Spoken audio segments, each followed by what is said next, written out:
Well, good morning and welcome to another edition of What's Up with Dr. A. Nathan Young. I'm so excited to be joining you in your living room or your office or wherever you're watching us at. I want you to know that the word that is going to be spoken today is just for you. So tune in, listen up, grab a cup of coffee. Let's go on a ride and see what God has to say to us this morning. Meet me right back here in 26 minutes. We're wrapping up a series today that's called No Fear November. Today we're talking about the fear of the unknown. At the foundation of every other fear, at the root of every other fear, no matter what it is the fear of the unknown. We fear all these other things because we don't know. Watch this. People fear death. And the reason why we fear death is because we don't know what's on the other side of what? We've heard, we know what we believe, but we've never had that experience. Nobody has ever come back and told us, this is what you can expect when you get over there. And if somebody has come back and told you what you can expect, they got some people you need to see. Amen. It's the fear of the unknown. So watch this. Throughout this series, what I've been trying to get you to see, get a hold of, realize is to never fear what you don't know when you know the God who knows it all. I'm going to say that again. I want you to walk away with this from this series. Never fear what you don't know because you know the God who knows what? It all. Does that make any sense to you? Genesis 12:1 reads this way. Now the Lord said to Abram, go forth from your country and from your relatives and from your father's house to the land which I will show you. Verse 2 reads this way. And I will make you a great nation, and I will bless you, and make your name great, and you shall be a blessing. Come on, verse 3. He says, and I will bless those who bless you, and the one who curses you, I will curse. And in you, all the families of the earth will be what? So here's what's going on. God goes to Abram, and he tells Abram, this is what I want you to do. He says, I want you to leave the place where you live. I want you to leave your relatives. I want you to leave all of your friends, and I want you to go somewhere. If you're Abram, your next natural question is going to be, okay, Lord, where do you want me to what? And this is what God says. I'll show you that in due season. I want you to go to the land that I will eventually show you. In other words, Abram, right now, what I want you to do is just leave. Leave everything you know. Leave your way of life. Leave where you live. Leave your family. Leave your friends. I just want you to go. It probably would have been cool, except one problem. Abraham has a wife. Her name is Sarah. And can you imagine being Abram and going to your wife and saying, Sarah, God said that we got to move away from where we live, from Covington. As a matter of fact, he said we got to leave the United States. And Sarah's next natural question, come on ladies, is going to be what? Where are we what? Even if she's a godly woman who submits to the Lord, she's going to be like, okay, baby, you know, if God told you to do that, then that's what we're going to do. But then her next question naturally is going to be, where are we what? Where we going, babe? I don't know. Well, how we going to eat? I don't know. What you going to do for a living? I don't know. Who we going to be around? I don't know. Well, what's going on? I don't know. All I know is God told me to pack up and leave where we are now. Most of y'all would have been like, you crazy. When you go back and talk to the Lord, and when the Lord tell you where we going, how we gonna eat, and what's gonna be going on, then you come back and talk to me, Mr. Man of God. Sarah doesn't do that. In the next verse, verse 4, you know what the Bible says? They packed up and they left, not knowing where they were going, not knowing what was going to happen. So Abraham went forth as the Lord had what? Spoken to him, and Lot went what? And look how old he was. 70 what? 75. Can you imagine Sarah's friends? What they were saying? Poor Sarah. Pray for her. She got to follow that fool. Talking about the Lord told him to go somewhere and he don't know where he going. I want you to notice something. And this is the lesson for us, what I'm trying to get you to see. This is what God gives Abram. He gives him direction and he gives him promise. What's missing? The details. You got to hear me on this. Whenever God calls you to a step of faith, whenever God calls you to an unknown place, whenever God calls you to do something big for him, he'll give you a promise. He'll give you direction. And he'll give you a promise. But 9.9 times out of 10, guess what he will not do? Give you the details. Why, Pastor? Get this. The reason why is because if God tells you the how, if God tells you the details, if he lays out for you how he's going to do it, now what he's calling you to do requires no faith. And you got to hear me on this. He's not going to do that because God is not going to help you be a faithless person. And many times we know what God's calling us to do. We want to do what God's calling us to do. We've set our minds to do what God's calling us to do, but we refuse to move because God won't give us no details. Tell me how, Lord. God's going, I'm not going to tell you how. You just got to take my direction and take my promise and go forward and do what I told you to do. And you'll find out the how while you're on the way. A few years back, if I tell y'all something, y'all not going to call CPS on me, huh? Y'all promise? Raise your hand if you promise. Put your hand down. You're lying in church. So a few years ago, my kids were little. We went to Florida.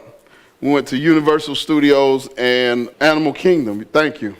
Y'all didn't go to Disney? No. We didn't go that year. We had to split up Universal Studios and Animal Kingdom and the Magic Kingdom. Why? Because the way my bank account set up, we couldn't do it all together.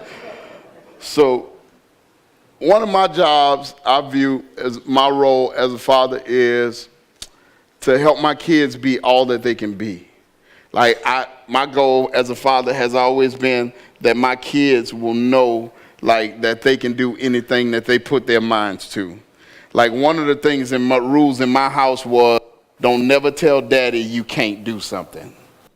Those words are not to come out of your mouth. My kids knew that. Don't say I can't do it. Don't tell me you can't figure it out. Tell me you need help.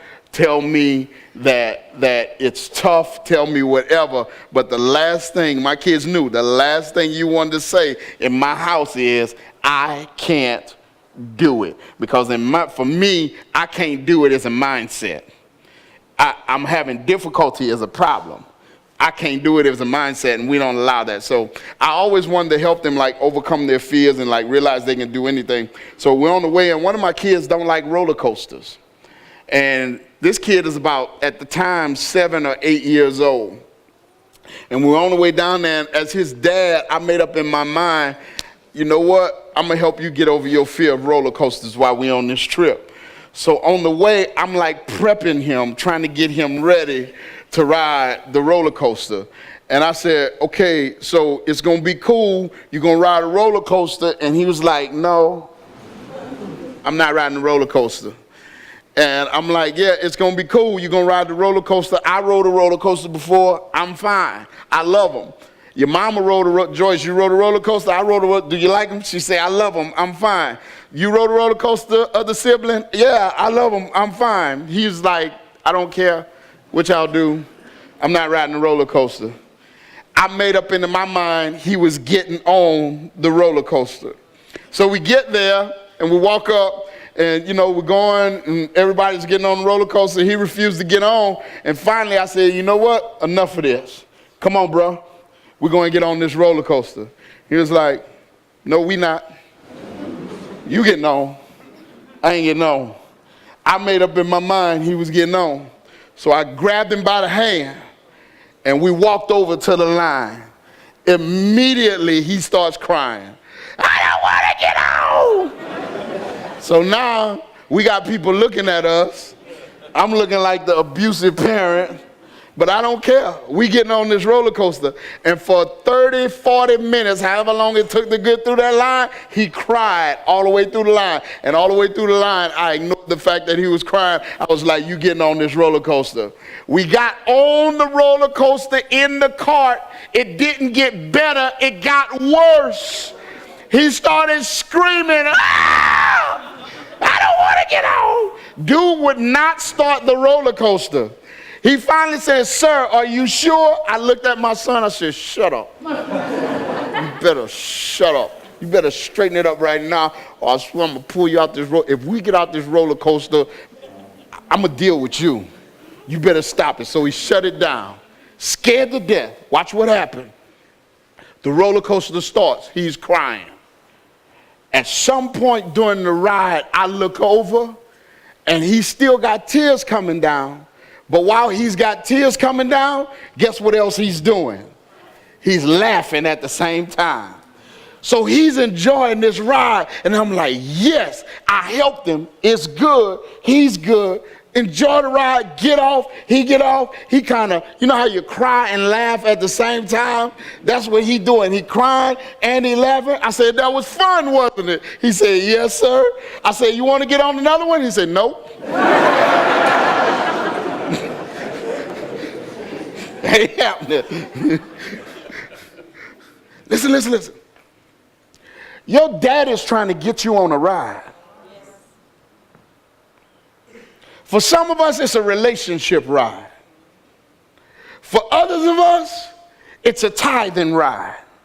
For others of us, it's a ministry ride.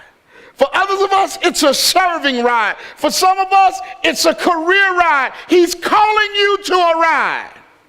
But because you fear the unknown, you keep telling him no. I'm not getting on.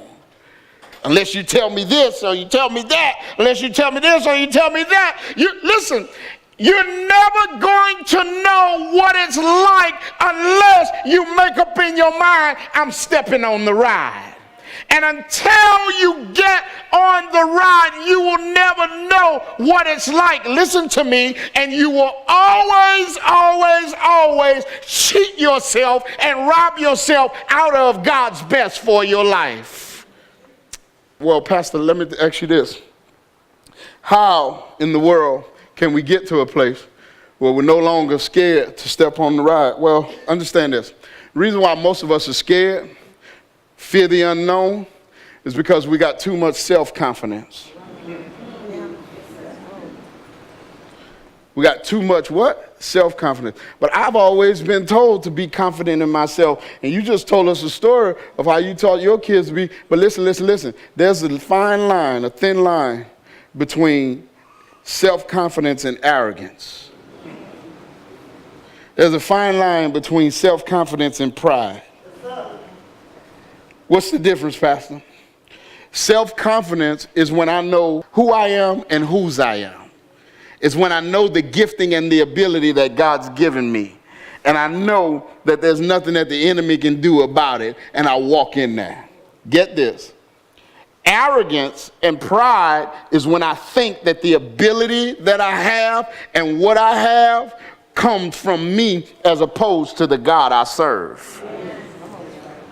Arrogance and pride is when I say to myself that what I have because I blessed me with it. What I've accomplished because of my hard work, because I got degrees, because I made right decisions. No, listen to me. Hear me. They got a whole lot of people who smarter than you sleeping under bridges, baby. They got people who more educated than you unemployed. Come on, somebody. They got people who didn't make as many bad decisions as you made, and trust you me, you've made some bad decisions. You just hide them better than the rest of us. But you've made some, and they got some folk who made less bad decisions than you have made, and they're not as well off as you are in life. Listen to me. The reason why you are who you are and you have what you have is because God blessed you. It's because God put you in that position. Yeah, you worked hard. You got to do that. Yeah, you tried to do the best you can, and you got to do that. But at the end of the day, and the beginning of the day, and in the middle of the day, and in between the end and the beginning and the middle, understand that all along the way, it's God blessing you. It ain't just you. Never forget, I had a young man tell me he was about to come on stage and do something. I said, "You ready?" He said, "Oh, I'm always ready, baby." I said, "You about to bust your face." He said, "What you mean?" I said, "Listen to me, young man." I said, "Be confident in the ability that God's giving you, but never forget that you're always dependent on God. Never forget that if God don't do it through you, it ain't going to get done, and you're going to be a miserable failure." Watch 1 Corinthians 10:12. Watch what this says. It says, "Don't be so naive and self what? Confident." You're not exempt. You could fall flat on your what? As easily as anyone else. That ain't Nate. That's the Bible. It says, forget about self-confidence. It's what? It's useless. Watch what he says. Cultivate God what? God confidence. Cultivate confidence in the God that you serve. Listen to me. You got to cultivate God confidence. In other words, you got to get to the place in your life where you realize that I'm confident and I have no reason to fear. I don't have to fear the unknown, not because of who I am, but because of who my daddy is.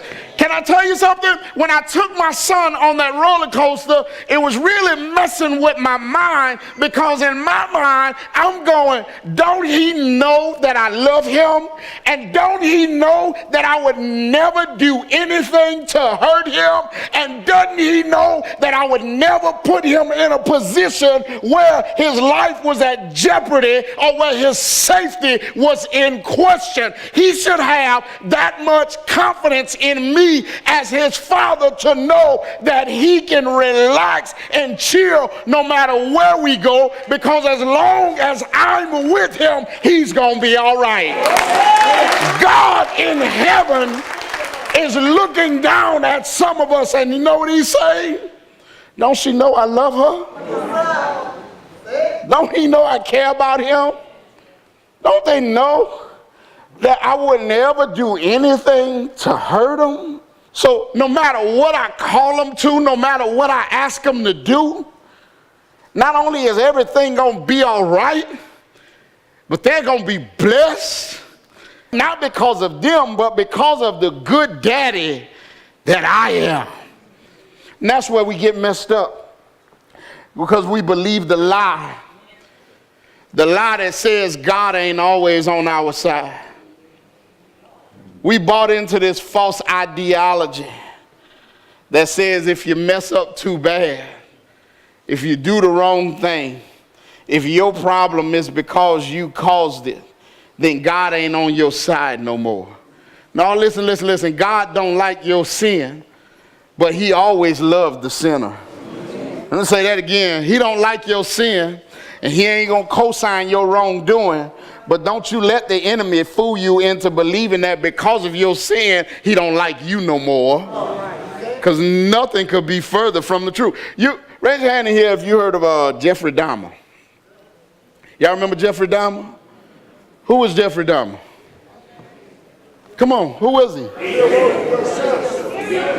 He was a serial killer, but he wasn't just a serial killer. What he was doing? He was eating people. Look at the millennials looking like, huh? No, like this wasn't a movie. He was really eating real people. Like, and the crazy part about it was Jeffrey Dahmer would like kill them and then freeze them like gumbo. Didn't they? And then take them out, throw them out, put some barbecue sauce. I don't know about the barbecue sauce, I made it up. I saw an interview with Jeffrey Dahmer's mama. And you know what she said? She said, he's really a good boy. And I'm sitting there going, lady, do you watch the news? He's really a good boy. After he done killed, chopped up, and literally ate people, his mama said he's really a good what? That's what you call always on your side. Look, and some of y'all like that about your kids. You be up at the school. He done beat up 4 teachers, 3 principals, and the janitor. The janitor ain't safe. And you in the office explaining his situation. Talking about he's really a good what? You got your own little Jeffrey. Where did we get the capacity to love like that? From God. We say we can love like that, but God can't. We buy the lie that says that as mothers and as fathers, we can love our children no matter what they do, but God can't love us no matter what we do. The devil is a lie. My God loves me no matter what. And just like I always want to see the best for my children, even when they're acting up and even when they're cutting up and even when they're not doing the right thing, just like I'm always for them, I want to see them blessed. I want to see them do well. I want to see them prosper no matter what they do. The God I serve is also always for me.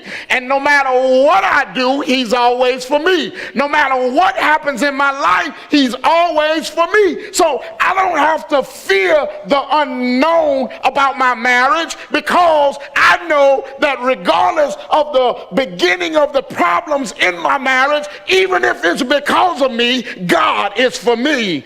Even in my finances, God is for me. If I got a bad report from the doctor, I don't have to fear what's going to happen. Why? Because I know that my God is for me.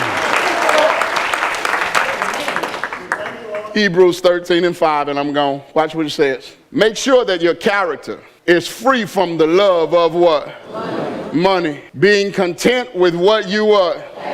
Have. Why? In other words, what he's saying right there is, man, don't obsess over what you don't have. You know how we fall in love with money? Fear of the unknown. Watch this. Same reason why people are hoarders. We hoard money. Why? Because in our minds it gives us a sense of control over the future. See, anything we obsess over, most of the times, is because of the fear of the unknown. We fall in love with and try to get as much money as we can. You know why? Because in our minds, it's going to protect us from the unknown in the future. Pastor, you saying there's something wrong with desiring or having money? No, not at all.